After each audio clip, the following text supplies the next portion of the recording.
প্রিয় ছাত্রছাত্রীরা, আজকে আমি তোমাদেরকে এই ভিডিওর মাধ্যমে ক্লাস 9-এর ভূগোলের যে সমস্ত প্রশ্নগুলো দেওয়া হয়েছে রায়মার্টিন প্রশ্ন বিচিত্রা 2025 সালের থার্ড সামেটিভের জন্য অর্থাৎ তৃতীয় পর্যায়ের মূল্যায়নের জন্য স্কুল নম্বর 2 পেজ নম্বর 487, সেখানে যে সমস্ত প্রশ্নগুলো আছে সমস্ত প্রশ্নের উত্তর আমরা আলোচনা করবো আজকে এই ভিডিওর মাধ্যমে। তোমরা ভিডিওটা শুরু থেকে শেষ অবশ্যই দেখবে, আর চ্যানেল যদি নতুন হয়ে থাকে অবশ্যই চ্যানেলকে সাবস্ক্রাইব করে রাখবে পরবর্তী স্কুলগুলো প্রশ্ন উত্তর পাওয়ার জন্য।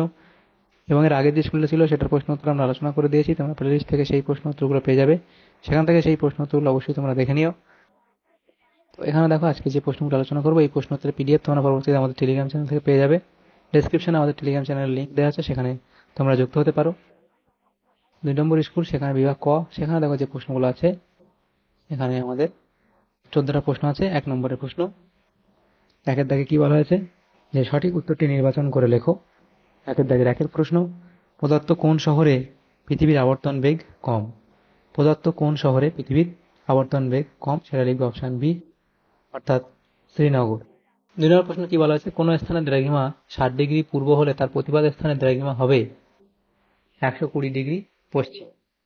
এরপরে আছে মধ্যাহ্ন সূর্যের সর্বোচ্চ অবস্থান অনুসারে যে সময় নির্ণয় করা হয় তাকে বলে স্থানীয় সময়, অপশনে। এরপরে প্রশ্ন, সৌরজগতের শীতলতম গ্রহ হল ইউরেনাস, অপশন সি। পৃথিবী কেন্দ্রিক মহাবিশ্বের ধারণা প্রবর্তন করেছিলেন ক্লডিয়াস টলেমি। প্রতি 1 ডিগ্রি অন্তর মোট অক্ষরেখার সংখ্যা 179টি। যে ধরনের রাসায়নিক আবহবিকারে অ্যানহাইড্রেট জিপসামে পরিণত হয় তা হল জল যোজন, অপশন সি। মাটি ক্ষয় প্রতিরোধে একটি গুরুত্বপূর্ণ উপায় হল মালচিং। এরপরে প্রশ্ন, পশ্চিমবঙ্গের সর্বাধিক খরাপ্রবণ জেলা হল, পশ্চিমবঙ্গের সর্বাধিক খরাপ্রবণ জেলা কোনটা? বাঁকুড়া। এরপরে আছে একটি পুনর্ভব সম্পদের উদাহরণ হলো অরণ্য, অপশন সি। এর পরের প্রশ্নগুলো কি বলা হয়েছে, 11 দাগে সর্বোৎকৃষ্ট লৌহ আকরিক কোনটা? সেটা হবে ম্যাগনেটাইট, অপশন ডি। এরপরে ভারতের গ্লাসগো বলা হয় হাওড়াকে। এরপরে কোন অঞ্চলের জনসংখ্যা 1 লক্ষাধিক হলে ভারতে তাকে বলে, এটা হবে তোমাদের নগর, অর্থাৎ অপশন বি। এরপরের প্রশ্ন, যে স্কেল সর্বজনীন তা হলো ভগ্নাংশ সূচক, অপশন বি। এরপর বিভাগ ক্ষয়তে যে প্রশ্নগুলো আছে 6টা প্রশ্ন করে দেওয়া 6 নম্বর। প্রথম প্রশ্ন বলা হয়েছে কি, এখানে ঠিক বা ভুল নির্ণয় করো। প্রথম প্রশ্ন, পিথাগোরাস প্রথম গোলাকার ভূপৃষ্ঠের পরিধি নির্ণয় করেছিলেন। এটা ভুল, কারণ এটা হবে এরাটোস্থেনিস। এরপরে দক্ষিণ আয়নন্ত দিবস বলা হয় 22 ডিসেম্বরকে, ঠিক বলা হয়েছে। নেক্সট প্রশ্ন, ফ্রান্সে 13টি সময় অঞ্চল আছে, এটা ভুল বলা হয়েছে। মৃত্তিকা এ স্তরকে ইলুভিয়াল স্তর বলে, এটাও ভুল, কারণ এটা হবে এলুভিয়াল স্তর। এরপরে পশ্চিমবঙ্গের আসানসোলে ভূমিধস লক্ষ্য করা যায়, এটা ঠিক বলা হয়েছে, তাহলে লিখবে এটা ঠিক।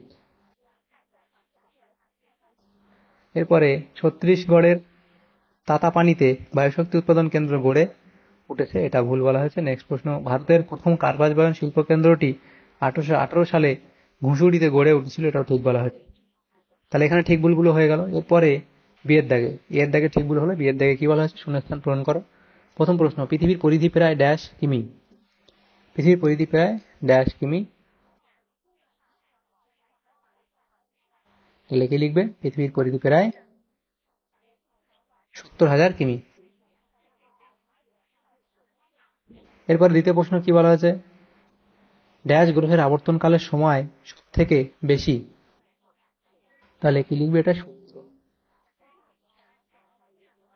আবহবিকারের ফলে সৃষ্ট নরম ও শিথিল শিলাচূর্ণের আস্তরণকে বলে ড্যাশ, তাহলে এটা কি হবে? আস্তরণ ড্যাশ বলে, লিখবে কি? রেগোলিথ বলে, রেগোলিথ বলে। 4 দাগের প্রশ্নে বলা হয়েছে কি, ড্যাশকে দাবানলের দেশ বলে, তাহলে ক্যালিফোর্নিয়াকে দাবানলের দেশ বলে, লিখলো কি? ক্যালিফোর্নিয়া দেশকে, অর্থাৎ ক্যালিফোর্নিয়াকে দাবানলের দেশ বলে। এরপরে প্রশ্ন, ড্যাশ ভারতের বৃহত্তম খনিজ তেল শোধনাগার?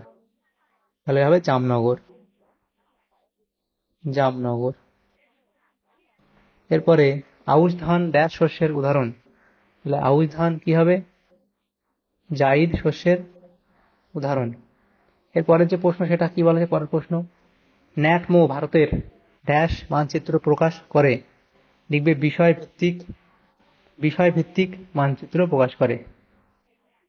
তারপরে এখানে সি এর দাগে যে প্রশ্নগুলো বলা হয়েছে, একটি বা দুটি শব্দ উত্তর দাও।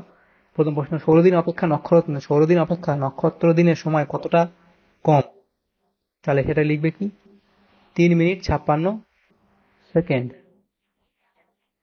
3 মিনিট 56 সেকেন্ড। এরপরে সূর্যের উন্নতি কোণ সর্বোচ্চ হলে স্থানীয় সময় কত? দুপুর 12টা। এরপরে একই প্রকার খনিজ গঠিত সমসত্ব বিশিষ্ট শিলায় কোন প্রকার আবহবিকার লক্ষ্য করা যায়? তাহলে হবে স্বল্পমোচন। সেটা হবে স্বল্পমোচন। তারপরে আছে পশ্চিমবঙ্গের কোথায় পাট গবেষণা কেন্দ্র রয়েছে? এটা হবে ব্যারাকপুরে।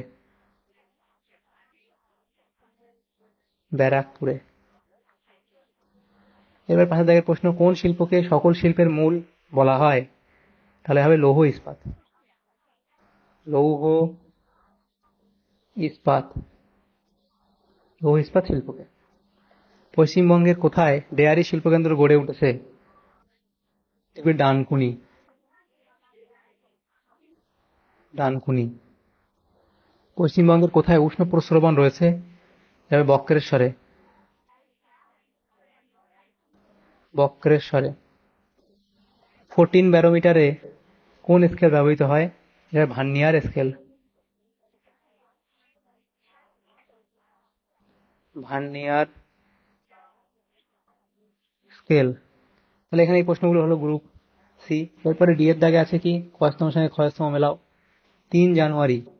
তাহলে সেটা মিলবে কোথায়? অনুসুর। 21 মার্চ মহাবিষুব। 1992 সাল বসুন্ধরা সম্মেলন। 1855 সাল সেটা হবে পাট শিল্প। তাহলে কয়স্তম ক্ষয়স্তম মেলালে বিভাগ গত যে প্রশ্নগুলো আছে সেটা প্রশ্ন উত্তর করতে হবে। 2 নম্বর করে 6 নম্বর দেওয়া হয়েছে এখানে। তাহলে এখানে 12 নম্বর টোটাল দেওয়া হয়েছে। অভিগত গোলক কাকে বলে সেটা লিখলে। এরপরে অথবা প্রশ্ন ছিল অন্তস্থ গ্রহ বলতে কি বোঝো? সেটা লিখবে, বৈশিষ্ট্যদের উদাহরণ দেবে। সুমেরু প্রভা বলতে কি বোঝো লিখবে। আন্তর্জাতিক তারিখ রেখা কাকে বলে সেটা লিখবে। ক্ষয়ী ভবন কাকে বলে? আবহবিকারের অপর নাম চণ্ডী ভবন। আবহবিকারের অপর নাম বেচণ্ডী ভবন। এই বেচণ্ডী ভবনের সঙ্গে অপসারণ যুক্ত হলে তাকে ক্ষয়ী ভবন বলে। অর্থাৎ সূর্যতাপ, বায়ুপ্রবাহ, বৃষ্টিপাত, তুষারপাত, নদী, হিমবাহ, সমুদ্র তরঙ্গ ইত্যাদি প্রাকৃতিক শক্তির প্রভাবে ভূত্বক চূর্ণ বিচূর্ণ হয়ে অপসারিত হলে তাকে ক্ষয়ী ভবন বলা হয়। নেক্সট প্রশ্ন ছিল অথবা দিয়ে টেরারোসা বলতে কি বোঝো? এই অবধি লিখবে। বিপর্যয় ব্যবস্থাপনা কাকে বলে? তার উদ্দেশ্য তোমরা লিখতে পারো। হরফা বান কি সেটা লিখবে, যে উদাহরণ দেবে। এরপরে প্রশ্ন যেটা বলা হয়েছে কি, পারমাণবিক শক্তি কাকে বলে সেটা লিখবে। এরপরে খাদ্য প্রক্রিয়াকরণের শিল্প কাকে বলে? ভূবৈচিত্র্য সূচক মানচিত্র কাকে বলে? এই অবধি লিখবে। মৌজা মানচিত্র কাকে বলে সেটা তোমরা লিখবে এখানে। এরপরে যেটা বলা হচ্ছে দেখো, বিভাগ ঘ, সেখানে আমাদের এই প্রশ্নগুলো দেওয়া হয়েছে 4 দাগে। নেক্সট পেজে আমরা আলোচনা করবো। প্রথম যেটা ছিল জিপিএস এর প্রধান ব্যবহারগুলি উল্লেখ করো। তাহলে জিপিএস এর ব্যবহার তোমরা লিখবে, এই যে পয়েন্টগুলো করা আছে এখানে লিখবে। অথবা এই প্রশ্ন ছিল পৃথিবীকে কেন সক্রিয় গ্রহ বলা হয়? সৌরজগতে পৃথিবীর সক্রিয় অবস্থান বলে পয়েন্ট করে লিখবে। এরপরে দ্বিতীয় প্রশ্ন, নিরক্ষরেখা ও মূলমধ্যরেখার পার্থক্য। তাহলে নিরক্ষরেখা এবং এদিকে মূলমধ্যরেখার মধ্যে পার্থক্য করবে। তার বিস্তার, আকার, গণনা এবং ভাগ, এই 4টে এখানে লিখে দেবে। অথবা দিয়ে প্রশ্ন ছিল মৃত্তিকা ক্ষয়ের প্রাকৃতিক কারণগুলি বর্ণনা করো। তাহলে মৃত্তিকা ক্ষয়ের প্রাকৃতিক কারণ জলপ্রবাহ, বায়ুপ্রবাহ, হিমবাহ ও সমুদ্র তরঙ্গ, বৃষ্টিপাত, ভূমিঢাল ইত্যাদি পয়েন্ট করে অব্দি লিখলে। তারপরে যেটা আছে 3 দাগের, দুর্যোগ ও বিপর্যয়ের পার্থক্য লেখো। তাহলে এদিকে দুর্যোগ, এদিকে বিপর্যয়, তার অর্থ, তার সংজ্ঞা, কারণ ও ফল, আবশ্যিকতা, জীবনের প্রভাব, এই জনজীবনের প্রভাব, ক্ষয়ক্ষতি, ব্যাপকতা এবং উদাহরণ, এগুলোর উপর ভিত্তি করে পার্থক্য তোমরা লিখে দেবে। তারপর দেখো বিভাগ, এখানে এটা বাদ দেবে, এটা আগের স্কুলে ছিল। এখানে দেখো যে প্রশ্নগুলো একবার দেখে নিই। এখানে আমাদের ছিল দুর্যোগ হলে অথবা দিয়ে পশ্চিমবঙ্গের খরা ব্যবস্থাপনা। হ্যাঁ, অথবা দিয়ে প্রশ্ন ছিল পশ্চিমবঙ্গের খরা ব্যবস্থাপনায় গৃহীত কৌশলগুলি বর্ণনা করো। তাহলে খরা ব্যবস্থাপনা, খরা এলাকা চিহ্নিতকরণ, বৃক্ষরোপণ, শুষ্ক কৃষি ব্যবস্থা চালু করা, বর্ষার জল সংরক্ষণ, বিভিন্ন কর্মসূচি, এটা হবে কোনো কর্মসূচি গ্রহণ, কর্মসূচি গ্রহণ। খরার পূর্বাভাস, যদি পয়েন্টগুলো এফ দিয়ে লিখবে। এর পরের প্রশ্ন ছিল কি, 4 প্রশ্ন, পশ্চিমবঙ্গে চা শিল্পের বর্তমান সমস্যাগুলি বর্ণনা করো। পুরানো বাগিচা, পুরানো যন্ত্রপাতি, উৎপাদন ব্যয় বেশি, সুষ্ঠু পরিচালনার অভাব। এরপরে যেটা আছে অধিক মজুরি। অথবা এই প্রশ্ন ছিল এই প্রশ্নের সাথেই ক্ষুদ্র স্কেলের মানচিত্র ও বৃহৎ স্কেলের মানচিত্রের পার্থক্য। ক্ষুদ্র স্কেলের মানচিত্র, এদিকে বৃহৎ স্কেলের মানচিত্র, তাদের সংজ্ঞা, স্কেল, তথ্য, উদাহরণের উত্তর ভিত্তি করে এ অবধি লিখবে। বিভাগ ওয়াতে যে প্রশ্নগুলো ছিল 5 নম্বর প্রশ্ন, দুটো প্রশ্ন 10 নম্বর। তো সেখানে দেখো প্রথম প্রশ্ন যেটা দেওয়া আছে, পৃথিবীর গোলাকার আকৃতির সপক্ষে 5টি প্রমাণের সচিত্র বর্ণনা দাও। পৃথিবীর গোলাকার আকৃতি সম্পর্কিত প্রমাণ: গোলাকার ছায়া, দূরবীক্ষণ যন্ত্র, সূর্যোদয় ও সূর্যাস্ত এবং জাহাজের দৃশ্য ইত্যাদি পয়েন্ট করে এফ দিয়ে লিখলে। এবং বাকি যে পয়েন্টগুলো আছে দিগন্ত রেখা এবং ধ্রুবতারার অবস্থান বলে এখানে এ অবধি শেষ করবে পুরো। দ্বিতীয় প্রশ্ন, পৃথিবীর পরিক্রমণ গতির ফলাফলগুলি সচিত্র বর্ণনা দাও। এই সংজ্ঞা লিখলে। পরিক্রমণ গতি ফলে কি? দিন রাত্রির রাজবিধি, ঋতু পরিবর্তন, সূর্যোদয় ও সূর্যাস্তের স্থান পরিবর্তন, তাপমণ্ডল সৃষ্টি ও স্থানান্তর, মেরুজ্যোতি সৃষ্টি, বছর ও অধিবর্ষ গণনা, অপসূর ও অনুসূর অবস্থার সৃষ্টি। তুমি পয়েন্টগুলো করবে। এরপরে নিউ ইয়র্ক, এখানে টাইম দেওয়া, এখানে যেটা দেওয়া আছে 74 ডিগ্রি পূর্ব, 74 ডিগ্রি পশ্চিম। নিউ ইয়র্ক 74 ডিগ্রি পশ্চিম থেকে দুপুর 12টায় রেডিওতে প্রচারিত একটি বিশেষ সংবাদ বুলেটিন কোন স্থান থেকে রাত্রি 8টায় শোনা গেল, সেই স্থানটি স্থানটির দ্রাঘিমা কত। 8টায় যেখানে শোনা গেল সেখানকার দ্রাঘিমা কত। তাহলে আমাদের কি বার করতে হবে? প্রথমে নিউ ইয়র্কের যেটা বলা আছে সেটা, প্রথমে সময়ের পার্থক্য আমাদের বার করতে হবে। এবং যেটা দেওয়া হয়েছে দেখো, পরে যেটা 1 ঘন্টার জন্য আমাদের কি হয় 15 ডিগ্রি পার্থক্য হয় সেটা, এবং 8 ঘন্টা পৃথিবী ঘুরলে কতটা হয় সেটা। এভাবে আমাদের স্থানীয় দ্রাঘিমা আমাদের নির্ণয় করতে হবে। যেহেতু নিউ ইয়র্ক দ্রাঘিমা, সেটা এখানে আমাদের এখন সময়ের পার্থক্যের কারণে দ্রাঘিমার পরিবর্তন কত হয় সেটা লেখার পরে আমাদের উত্তর কত আসবে।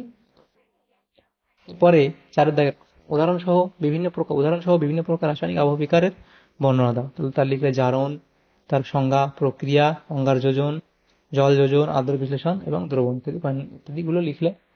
তাহলে অবধি হয়ে গেল। এরপরে দেখো দেওয়া আছে বিয়ের দাগের, সেখানে আমাদের 4টে প্রশ্ন 2 নম্বর করে, এটা 10 নম্বর দেওয়া হয়েছে।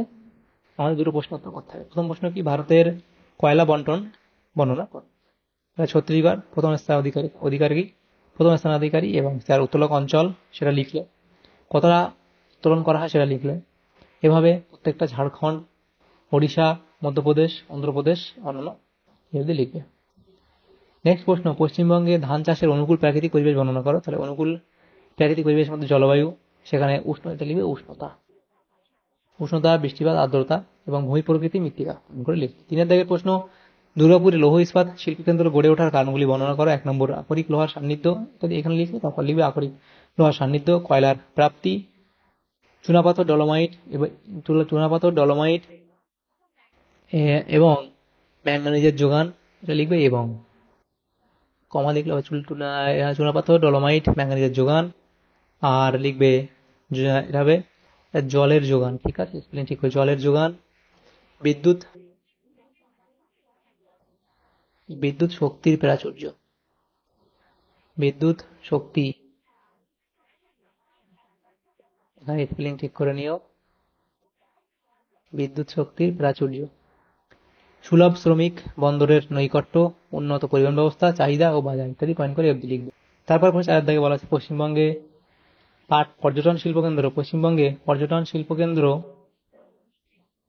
গড়ে ওঠার কারণগুলি বর্ণনা করো।